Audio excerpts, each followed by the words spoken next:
How many discounts does USAA Auto Insurance offer? Too many to say here.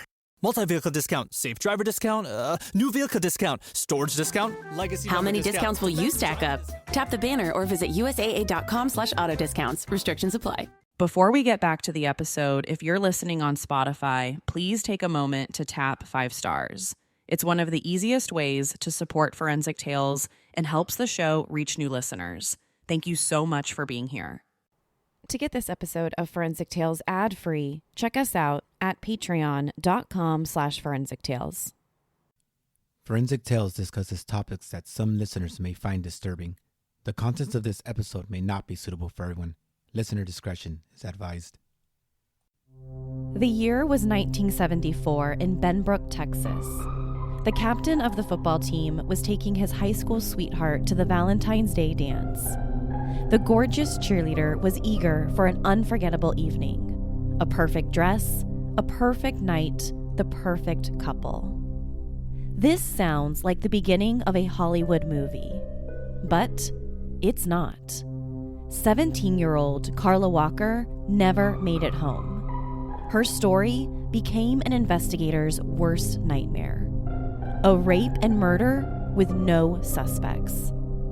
This is Forensic Tales, episode number 125, The Carla Walker Story.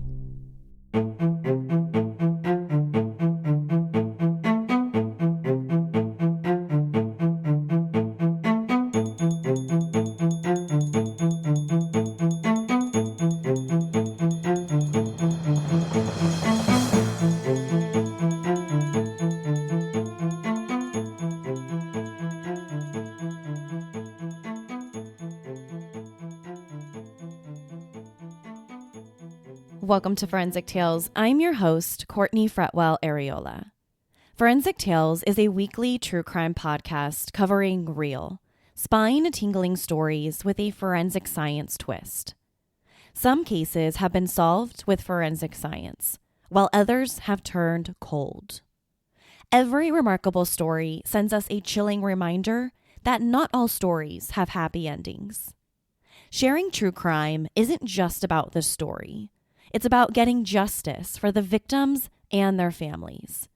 This show serves as a megaphone for those who have suffered. One listener can make a difference.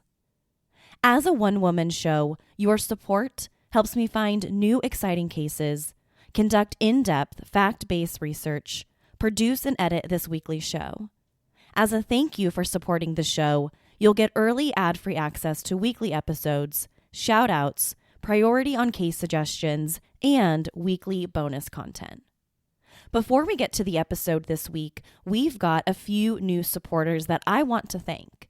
Thank you so much to Tanvir, Cassidy S., Amber B., and Lisa. Thank you all so much for supporting the show. To support Forensic Tales, please visit our Patreon page at patreon.com/Forensic Tales. Or simply click the link in the show notes. You can also support the show by leaving a positive review. Now, let's jump into this week's case. In February 1974, 17-year-old Rodney McCoy was on top of the world. He was a senior at Western Hills High School in Benbrook, Texas, just a few months away from graduation. He was the star quarterback and captain of the school's football team.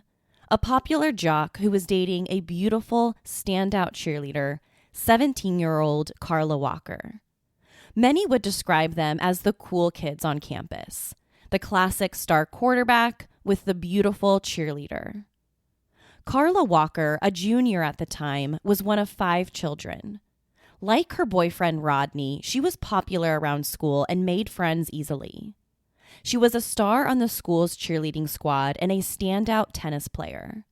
But she could also be tough and stubborn, despite only being 4'11" and barely 100 pounds soaking wet. After high school, she had dreams of going to college to become a veterinarian. When Rodney and Carla first met, it was love at first sight. Rodney smiled, Carla smiled, then a few months later, Rodney presented Carla with a promise ring. By 1974, they had been dating for a year. On February 17th, 1974, Western Hills High School hosted its annual Valentine's Day dance. This dance was a really big deal around campus. If you had a sweetheart, it was time to show them off at this dance. Rodney finished up his shift at the gas station earlier that day, then headed straight home to change clothes and get ready for the dance. He borrowed his mom's Ford LTD and drove over to Carla's parents' house to pick her up. He saw Carla standing in her powder blue dress with white ruffles. That night, hundreds of high school kids crammed into the school's gymnasium for a night filled with dancing and fun. The theme that night, love is a kaleidoscope. Some students went to the dance with a group of friends, while others, like Rodney and Carla, went to the dance as Valentine's Day dates. After hours of dancing, the school's administrators slowly cleared out the dance floor, and one by one, students began leaving the gym for the night. Around 1 o'clock in the morning, Carla's parents heard a car crash into the curb just outside their front door. Seconds later, someone was pounding on the door. When they opened it, they were surprised to see Rodney. Blood covered his face, and their daughter Carla wasn't with him. Rodney kept yelling, "Mr. Walker, Mr. Walker, help me. They got her. They got her." "Who?" they asked. "Who has who?" "Carla. They got Carla." Carla's parents immediately picked up the phone and called the Fort Worth Police Department to report that something happened to their 17-year-old daughter. But Carla's father wasn't going to wait for the officers to show up. Instead, he grabbed his pistol and headed to where Rodney said Carla was abducted, a bowling alley just around the corner from the house. But when he got to the bowling alley, he didn't find anything. The parking lot was dead quiet. There was no sign of Carla or anyone else. Carla's parents took Rodney to the hospital, where he received a dozen stitches on his face. Several Fort Worth police officers met up with Rodney at the hospital. The first thing they asked him was what happened. What happened to Carla, and who took her?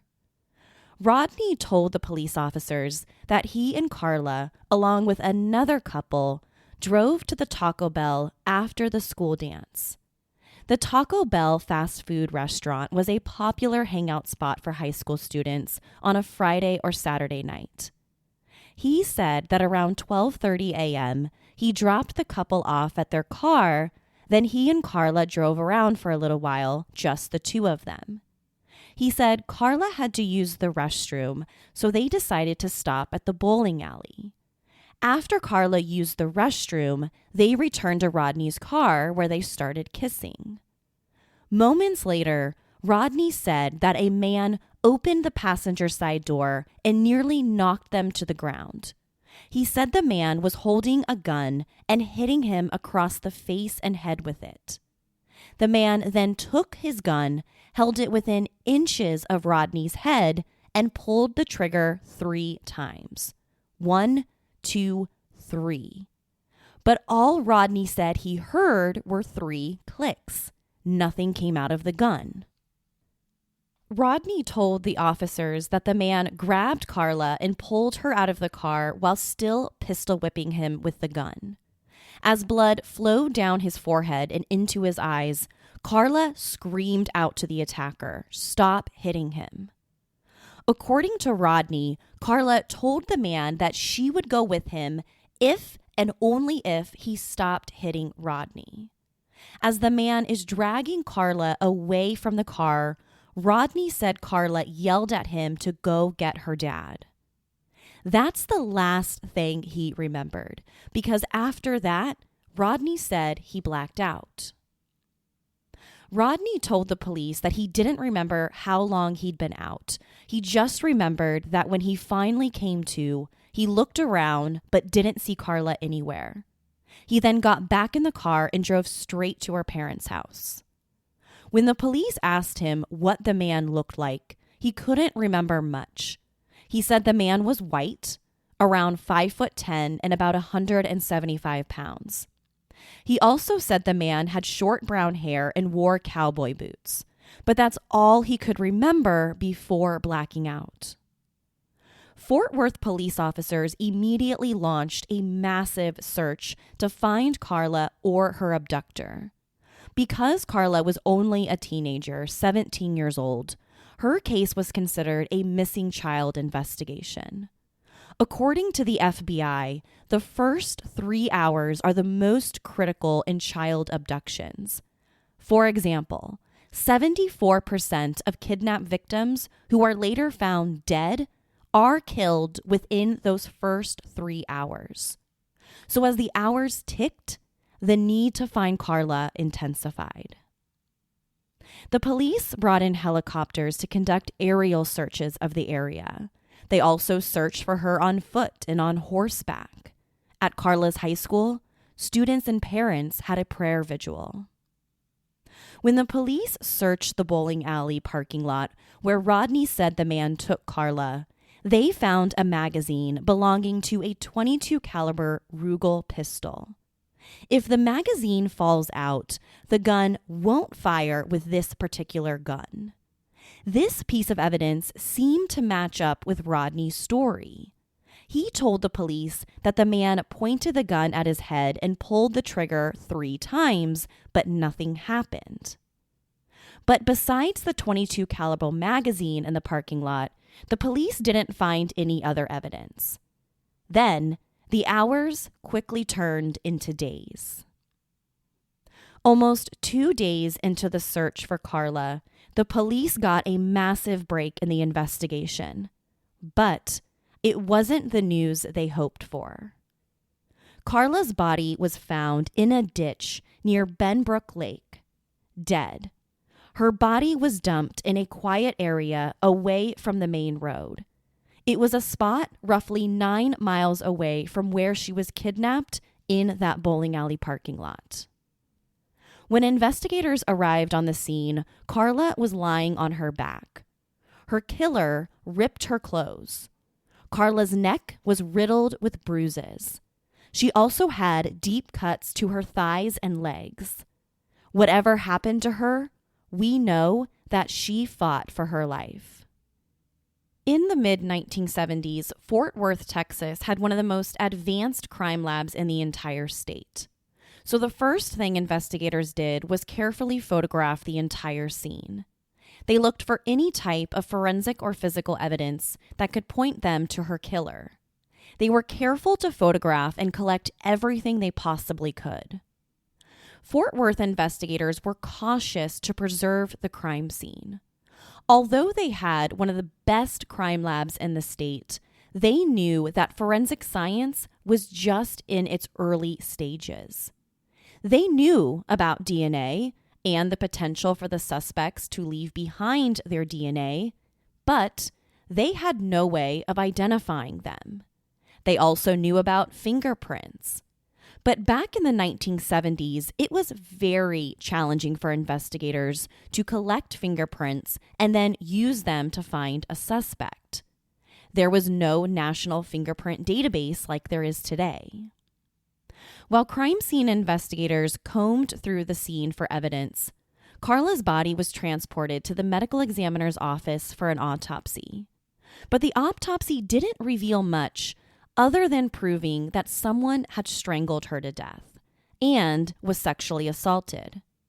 But the forensic pathologist couldn't determine how Carla had been strangled.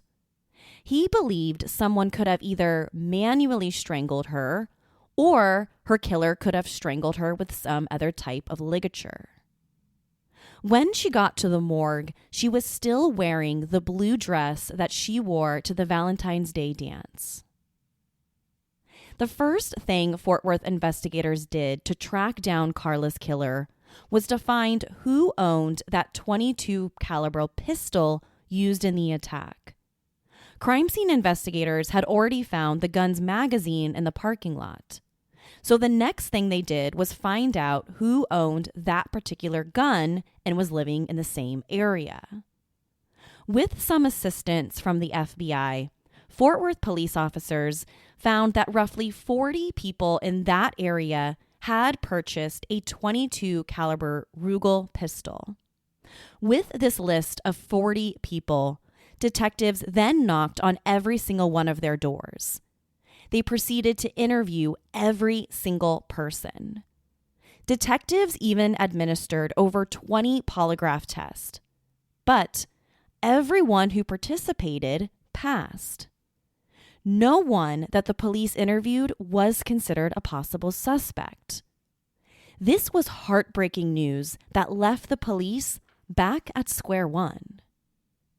With a lack of potential suspects, the police couldn't stop going back to Rodney McCoy, Carla's boyfriend who was with her that night.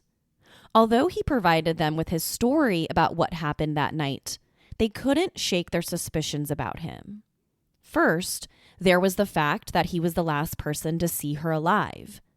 Anytime you're the last person to see someone alive, you will be considered suspect number one.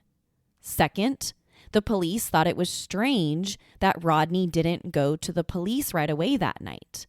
Instead of going straight to the police station, he went to Carla's parents' house. Then there was what Rodney said that night. They took Carla, not he took Carla.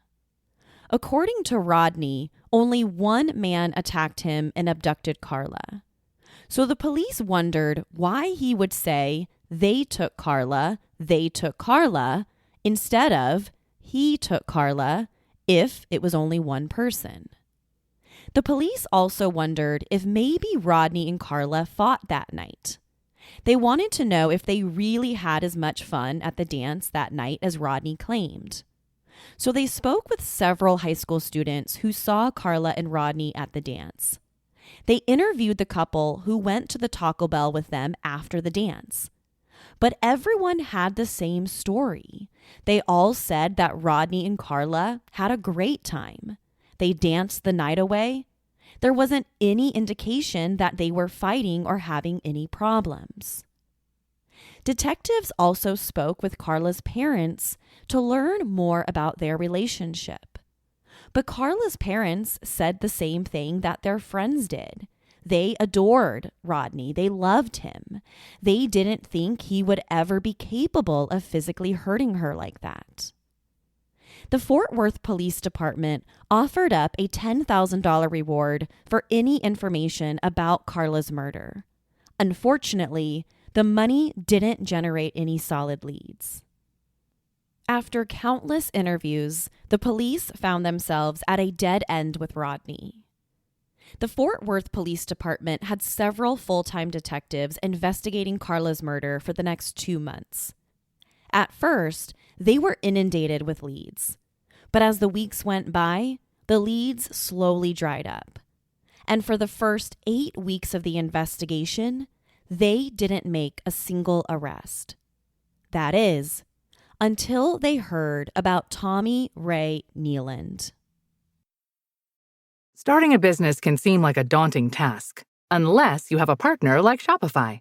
They have the tools you need to start and grow your business. From designing a website to marketing to selling and beyond, Shopify can help with everything you need. There's a reason millions of companies like Mattel, Heinz, and Allbirds continue to trust and use them. With Shopify on your side, turn your big business idea into...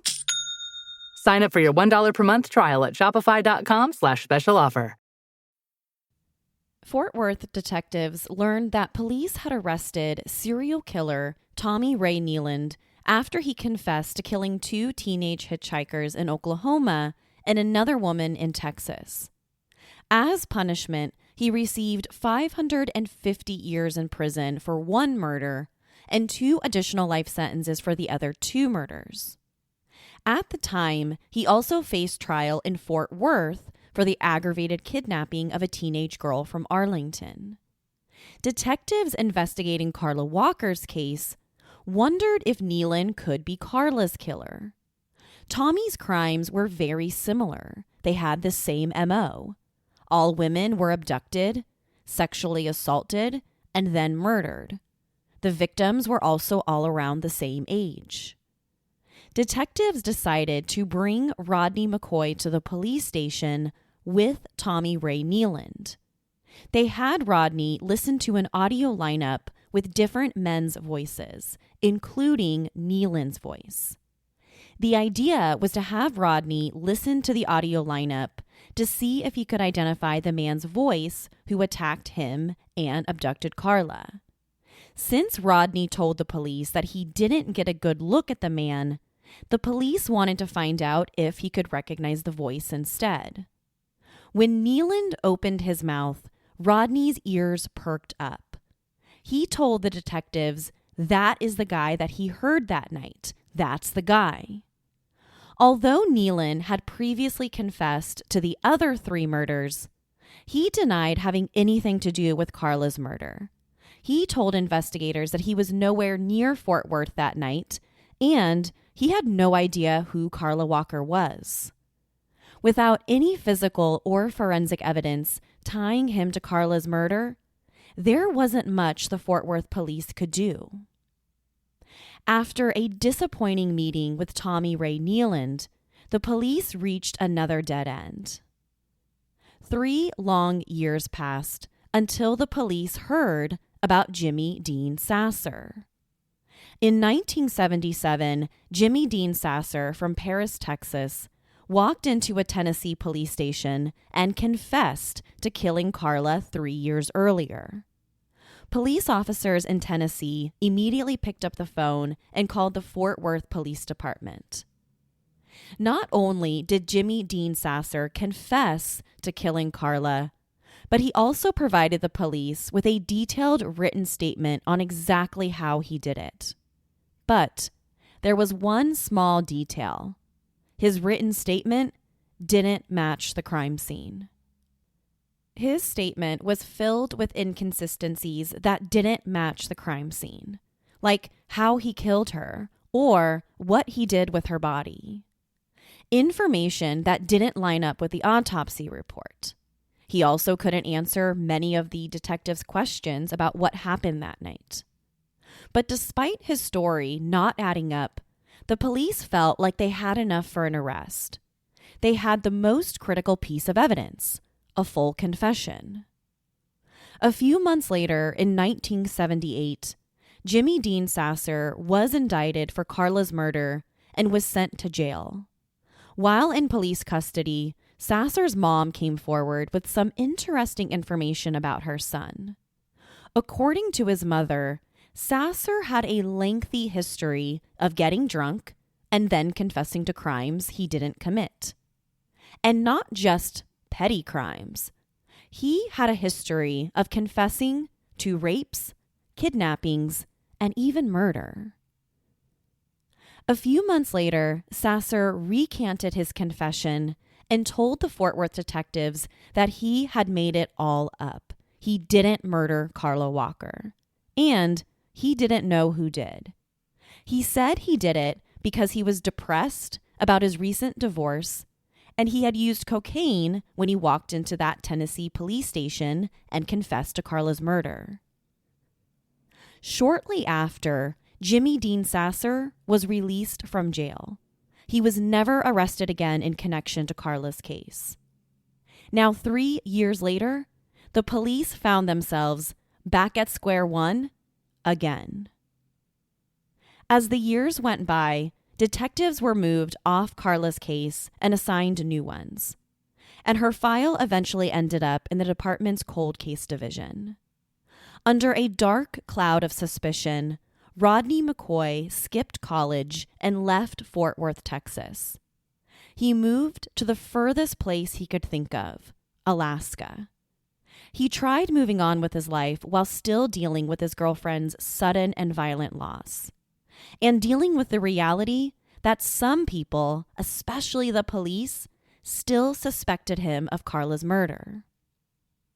Carla's case file sat in the cold case division for the next 3 decades.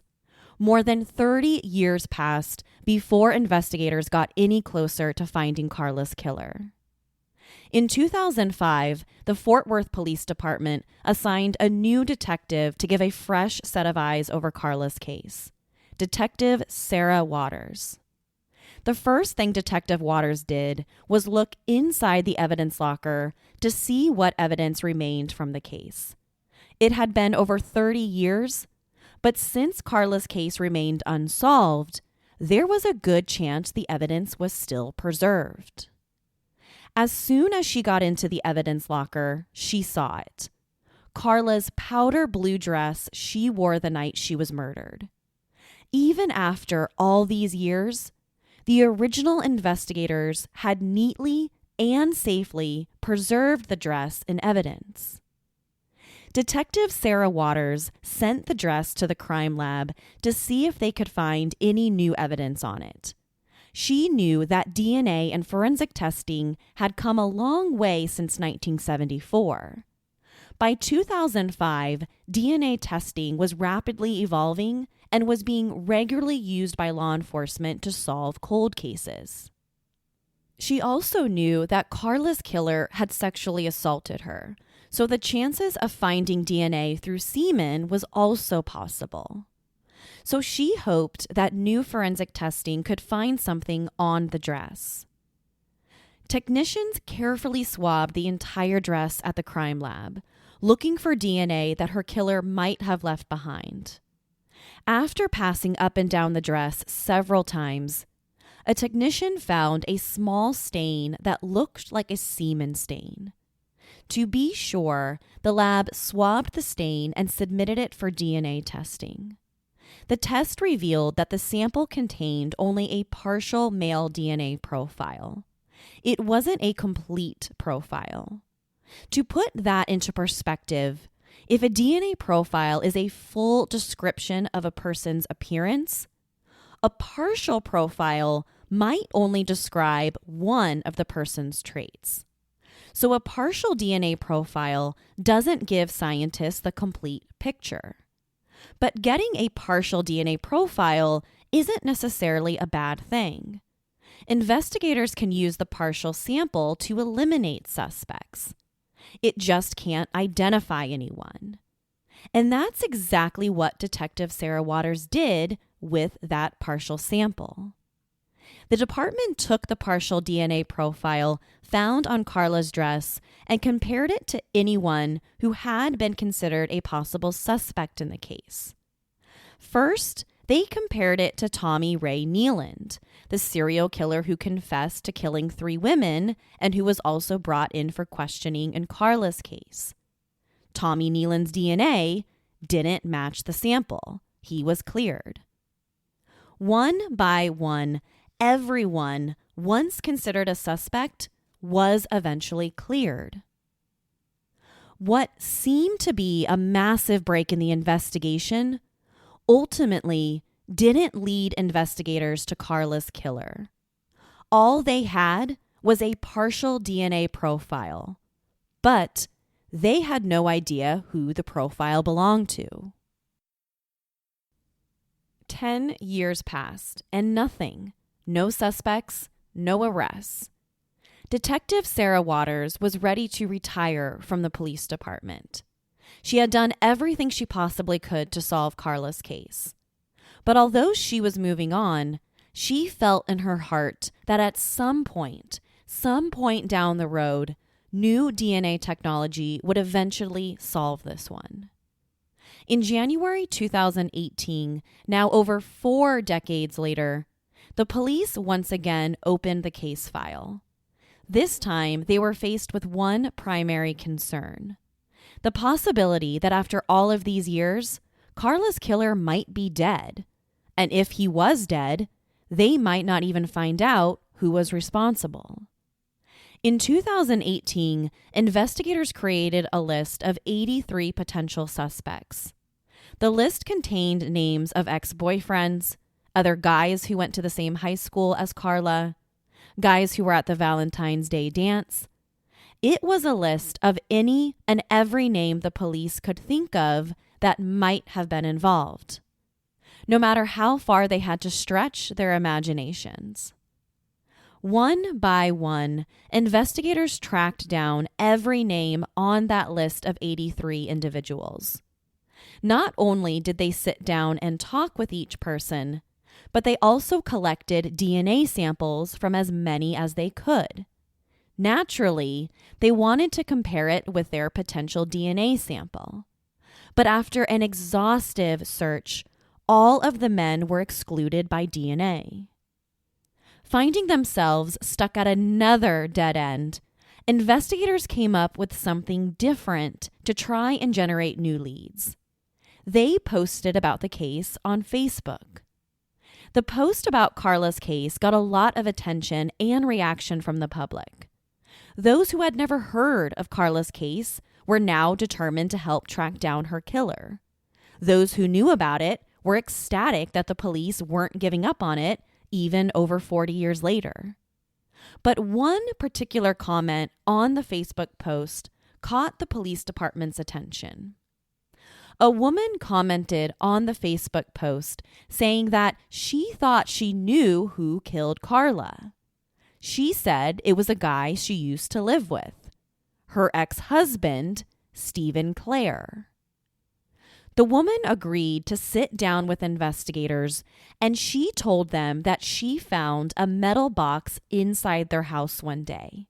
She said her ex-husband filled the box with everything about Carla Walker, newspaper clippings about the case, her funeral papers, everything. She also said that at the time of the murder, Stephen Clare was 17 years old and he lived down the street from Carla's parents' house. Believing that they had a solid lead, the police brought Stephen Clare in for questioning. Now 63 years old, he admitted to officers that yes, he did have a metal box like his ex-wife said. But according to him, it wasn't what they thought. He said the box didn't just contain information about Carla's case, but it also had a lot of other stuff from his childhood, like funeral papers from both of his parents' funerals, as well as other newspaper articles from the area. He told investigators that it was just a box from his childhood and it wasn't directly related to only Carla. He was just the type of person who liked to save stuff from his past and save stuff from his childhood. And since he was the same age as Carla and only lived down the street from her parents' house, he told the officers that he kept that stuff related to her case. He told investigators that he had an alibi for the night of the murder. He claimed that he wasn't even living in the area at the time of Carla's murder. He had only once lived down the street. So, according to him, since he didn't live there at the time, he couldn't have done it. Instead of taking his word for it, the police got a DNA sample to compare it to the partial. Police jumped at the idea of testing his DNA. But just like all the previous comparisons, he was ruled out. He was telling the truth. He was not Carla Walker's killer.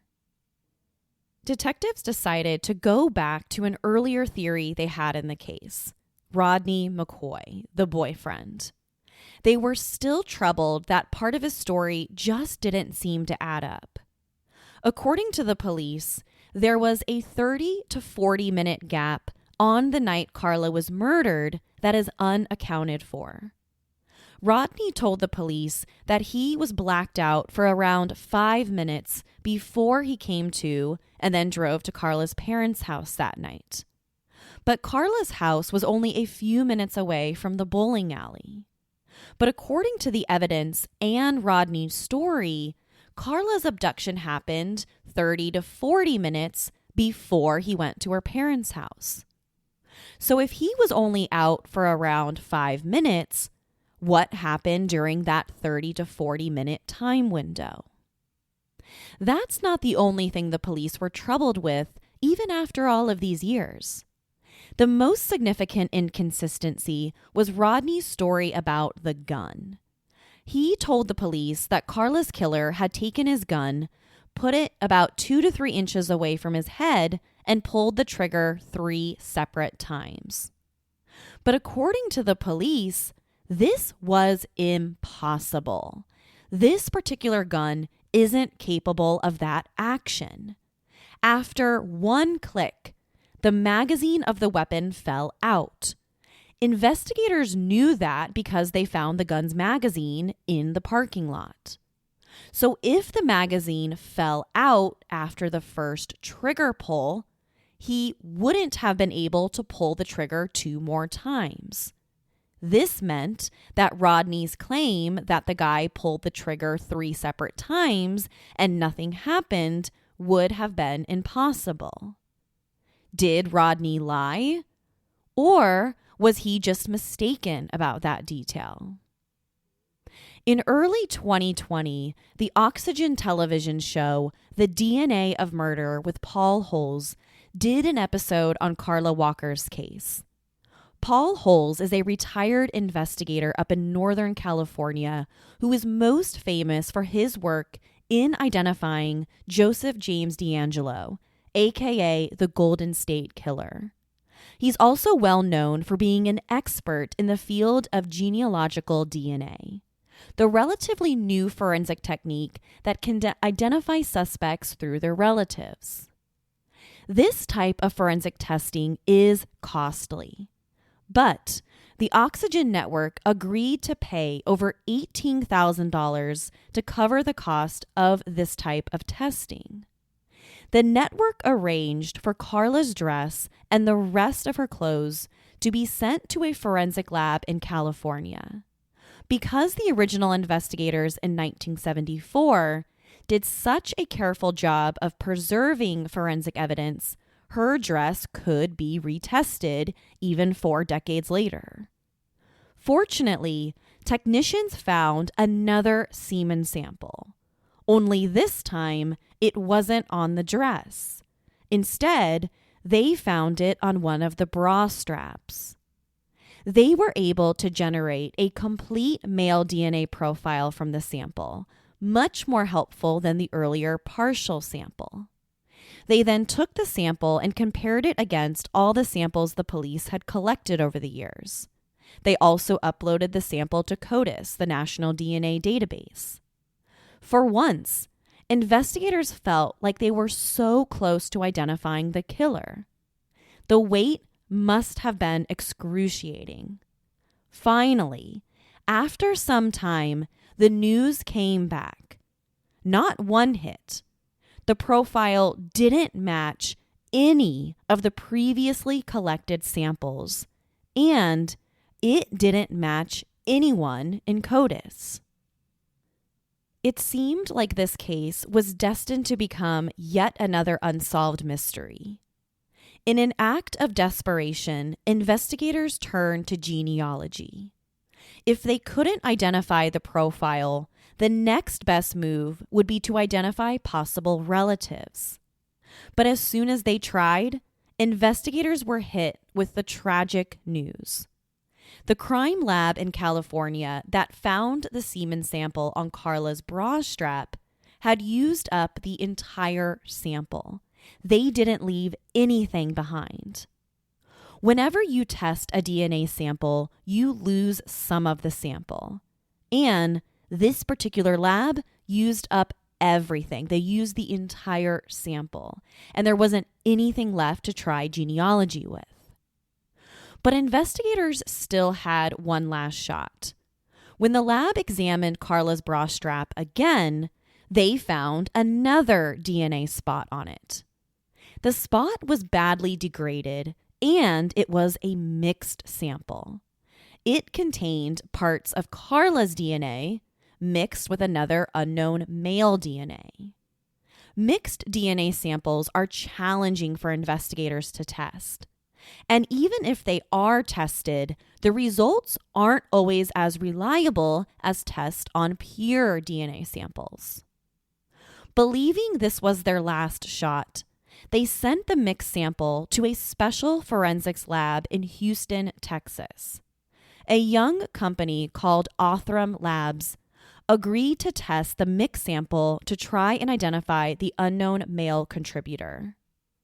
Othram's CEO, David Middleman, believes that his lab can still analyze the tiniest of DNA profiles, including mix samples, and then be able to create a full DNA profile. Once they build a profile, they can conduct genealogical searches. In May 2020, police in Fort Worth, Texas, sent the mixed DNA sample to Othram's lab. Then they waited. Finally, 5 weeks later, they got the hit they'd been searching for decades. Othram created a full DNA profile from the mixed sample and then used genealogical mapping to find a family name. They uploaded the sample into GEDmatch, an online service to compare DNA profiles. The database returned what years of investigations couldn't: a match to a name, McCurley. When Othram told Fort Worth police the DNA sample belonged to someone from the McCurley family, they immediately recognized that name. When they looked at their suspect list, they saw Glenn Samuel McCurley listed as suspect number 22. The only problem was he died in 1972, 2 years before Carla was killed. The next step was to determine if Glenn Samuel McCurley had any children or siblings. Investigators discovered that he had 2 brothers, but neither one of the brothers lived in Texas at the time. But he also had a son, Glenn Samuel McCurley Jr. Glenn Samuel McCurley Jr. lived in Fort Worth, Texas back in 1974. He lived minutes away from that bowling alley. And the police had interviewed him shortly after Carla's murder because he owned a .22 caliber pistol, the same type of gun used in the murder. But when the police went to speak with him, he told them that his gun had been stolen. And on top of that, he even passed a polygraph. So back in 1974, after passing the polygraph, the police had no choice but to clear him as a possible suspect. But now, they wondered if they were wrong. Several Fort Worth police officers waited outside Glenn Samuel McCurley Jr.'s home 3 days later. Once they got a chance, they went to the side of his house and collected several items from his trash can. They collected things that they thought might contain his DNA. They then sent the items to the lab for DNA testing. After several long, agonizing days of waiting for the test results, they finally got their long-awaited answer. DNA test results confirmed that the DNA sample pulled from Carla's bra strap was a 100% perfect match. Glenn Samuel McCurley Jr. was Carla Walker's killer.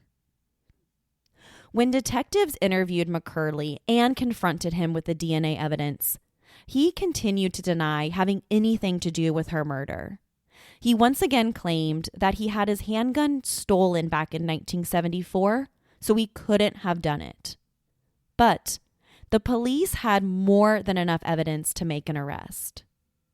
On September 21st, 2020, Glenn Samuel McCurley Jr. was arrested with capital murder charges for killing and sexually assaulting Carla Walker 46 years earlier. For almost 5 decades, he was right under the investigators' noses. He stayed in the Fort Worth area after the murder and lived what many described as a very normal life. After killing Carla, he went on to get married and even became a father. In August 2021, 78-year-old McCurley entered a Tarrant County courtroom and pled guilty to Carla Walker's murder. For decades, he proclaimed his innocence, but now he finally told the truth. Maybe he wanted to finally do the right thing, or maybe he knew that the forensic evidence was too strong against him. He was sentenced to life in prison in exchange for his guilty plea. Following the guilty plea, the Walker family has vowed to help other families impacted by cold cases. They do so by helping raise money to send evidence to be tested. The county's prosecution office has also promised to ramp up their genealogical testing to help solve other cold cases in the county. They're also not ruling out the possibility that McCurley may be linked to other unsolved crimes in the area. Carla Walker's case would not have been solved if it weren't for the countless dedicated detectives who worked tirelessly on her case. Starting from the first responding officers who were careful to document and preserve the evidence. They knew that they didn't have the forensic technology they needed in the early 1970s.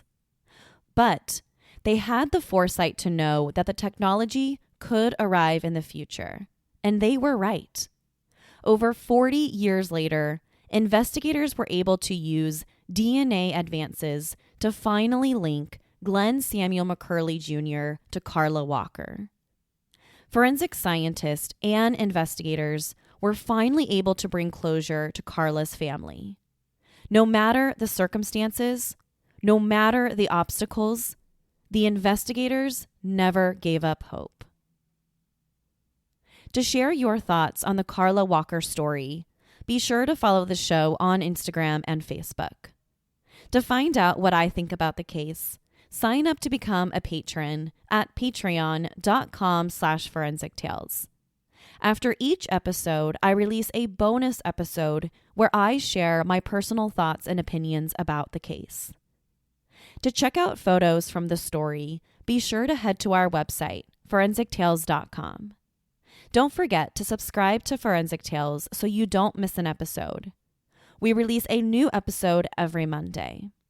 If you love the show, consider leaving us a positive review or tell friends and family about us.